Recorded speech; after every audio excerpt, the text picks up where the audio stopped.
معقول يا استاذ جورج، يعني هذه قصه بره الموضوع. لا مش بره الموضوع، هو ده الموضوع نفسه. في انقسام في المجتمع يا استاذ جورج. طبعا يعني طبعا. الناس دلوقتي وصلت انها شايفه ان الثوره دي ضرتها. يعني نعظم ده؟ لا يعني ما نعظم نعظمش ده يا ده، مصطفى؟ ما نعظمش ده. لابد احنا في ان لحظه نرصد جنون الواقع فعلا. بشكل احنا حقيقي. فعلا في لحظه جنون، مجتمع منقسم بسبب نخبه سياسيه، معلش اسمح لي حضرتك، يعني طبعا. غير مسؤوله. نعم. وعندها يعني شعور فعلا بالتخلف العقلي. قاعدين بنتكلم على قضايا ملهاش اي معنى يا استاذ جورج. ما ينفعش قسمنا الكلام المجتمع ده. يا ما استاذ جورج. تتكلمش عن الناس كده. طيب مصطفى انا يا استاذ جورج اتحمل مسؤوليه اللي انا بقوله يا استاذ جورج.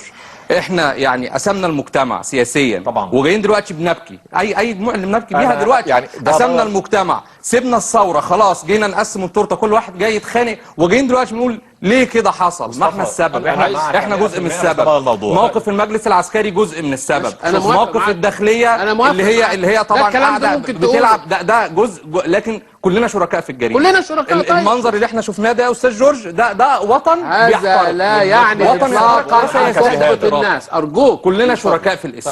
احنا كلنا شركاء في الاسم يا استاذ جورج.